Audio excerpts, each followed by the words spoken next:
everybody, it's Mary with Voice Up Workshop with 3 questions that I have been asked that I think will help you as you continue on with your public speaking or singing process. Number 1, how is performance anxiety different from generalized anxiety disorder? Well, number 1, in full disclosure, I am not a psychotherapist, I am not a psychologist. I am a teacher and a performance coach. So someone who has anxiety that is specific to the act of performing, getting in front of people, or speaking is something I can address. If you find that your anxiety filters into other areas of your life, then it would be very important for you to reach out to a credentialed expert in that area and work on that. So, full disclosure, there's a big difference between having stage fright and having generalized anxiety disorder, and I would not want to confuse the 2 issues. One could be a part of a generalized thing, but I think you have to be honest with yourself and know, is this really about performing, or is this about many areas of your life? And you have to be the one to be honest about that. Okay, number 2. Why does tension tend to make me forget when I speak in front of people? I remember talking to my grandmother one day and asking her a question. My grandmother was smart as a whip, and I asked her a question, and she looked up and she said, "Wait a minute, it'll come to me." And it dawned on me that she was putting herself into receptivity mode. She was stopping the fighting in her mind. I have to think of the answer. I have to figure it out. La-da-da-da-da, things that we all do. And she put herself in receptivity mode and said, "It will come to me." When you go into fight or flight, you are in active doing. I will either fight this enemy or I will run from this enemy. Well, an audience, you're not hopefully fighting them or running from them, but your body, the chemicals in your body and the brain is processing it in much the same way.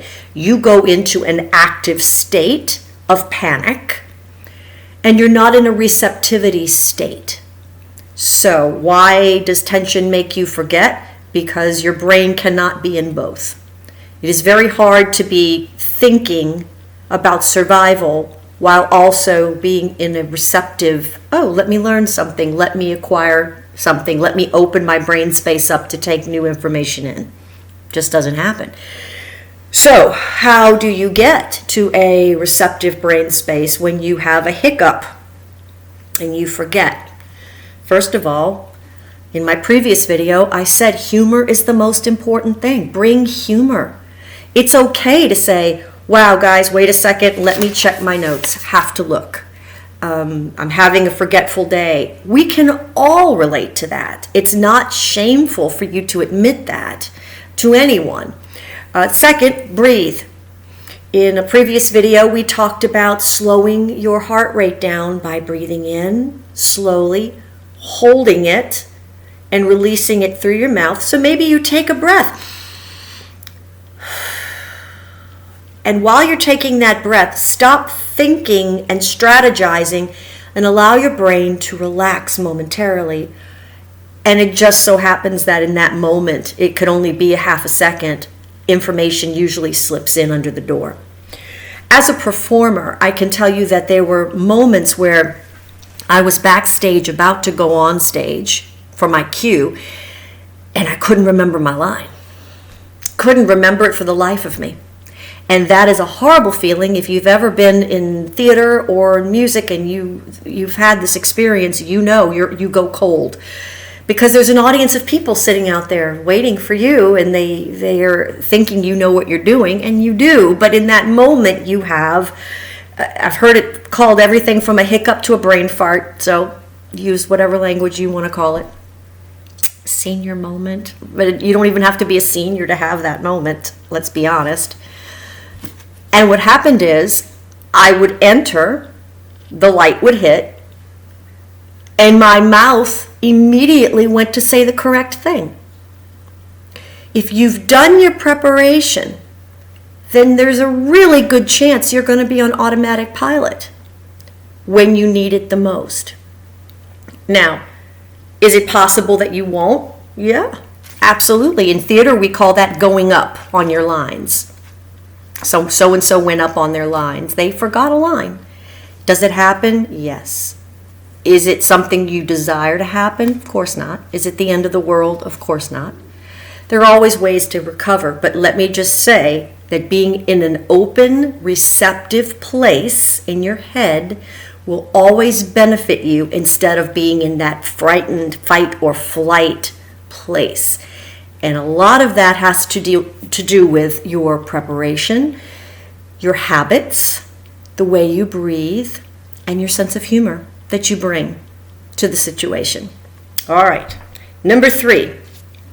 Why is taping myself important? Well, in a previous video, I said that I'm not a great skater, but I also don't spend any time practicing on skates, so there's a very good chance that I will not suddenly have an epiphany and be fantastic on skates. When you are speaking or singing in front of people, taping yourself, and of course it's easier than ever now to tape yourself. Most all of us have a cell phone with that capability. Or if you have a laptop, there is a camera function. I am recording myself right now on a laptop with a camera function. Some of you don't like to see yourself, and I understand that. But if you're going to improve, you do need to see yourself, and you need to see yourself with compassionate eyes, and you need to notice the little habits that you have when you speak or sing. I catch myself saying when I watch these replays, but I leave it in because I want you to know that I don't consider myself perfect. I consider myself a student as well as a coach. When I would coach students, young students, some of the very same things would happen from student to student. It was almost predictable. They'd start touching their clothes. They'd sway back and forth. That was an interesting one. They were almost rocking, like soothing themselves. They wouldn't make appropriate eye contact or look out over the audience's head just to give the impression that they're engaging with the people out there. I would say, I'm going to tape you, and virtually every one of them threw a fit and did not wish to be taped. I hate the sound of my voice. I don't want to see myself. I get it. We don't all look to others the way we look to ourselves. We don't sound to others the way we sound to ourselves. And yet, it is the single best way for you to see where you are. With, again, compassionate eyes. What I suggest, tape yourself reading something or singing, if this is about a singing situation. Read something and don't immediately watch it. Give it a few days. Let your brain kind of clear that out. Write it in your calendar so you don't forget. Then go back and watch it with a notebook and a pen. I don't want you to criticize yourself. I want you to write down observations. That is one of the biggest issues I had with teaching, especially young students. They want to criticize themselves. I'm not asking you to do that. That's counterproductive, actually. All that will do is magnify the negative voice inside your head.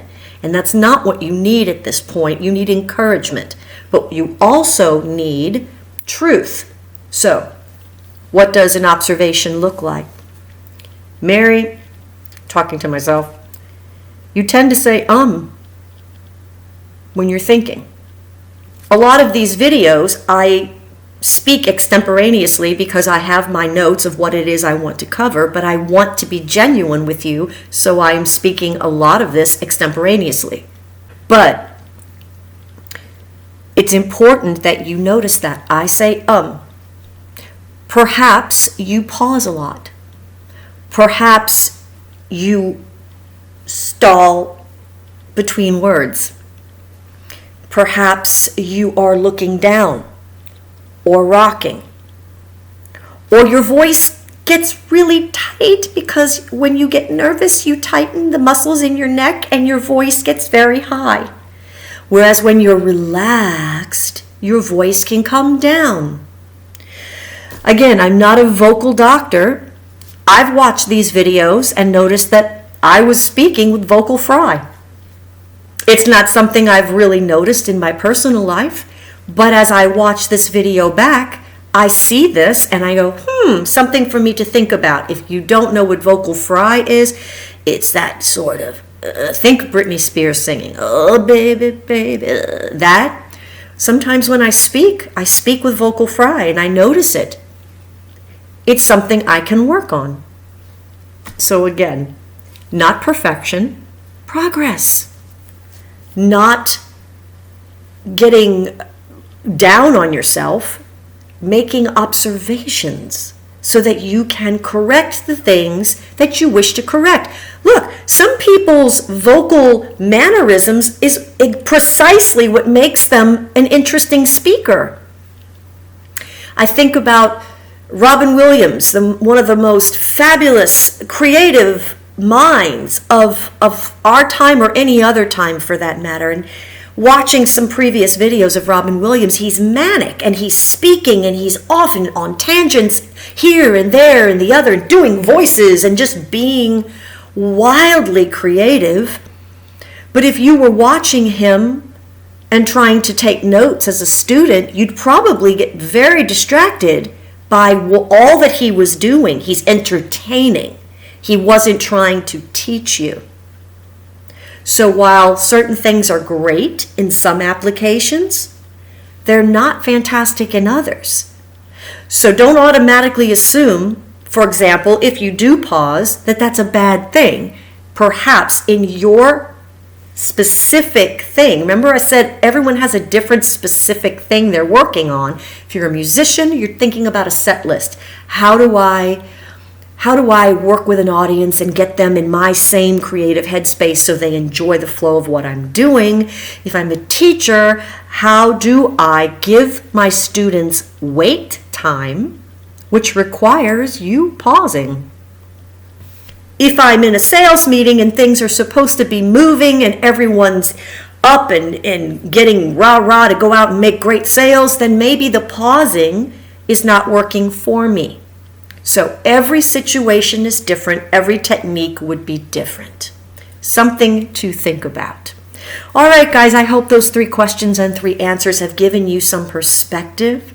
If I can be of any help, please reach out to us at www.voiceupworkshop.com. I am also on Facebook. You can just search Voice Up Workshop. We also are putting these videos up on YouTube. So there's a YouTube channel for Voice Up Workshop. Please subscribe to all of the above and you will always see our free content when it is uploaded. Have a great rest of your week and I'll see you again very soon. Bye-bye.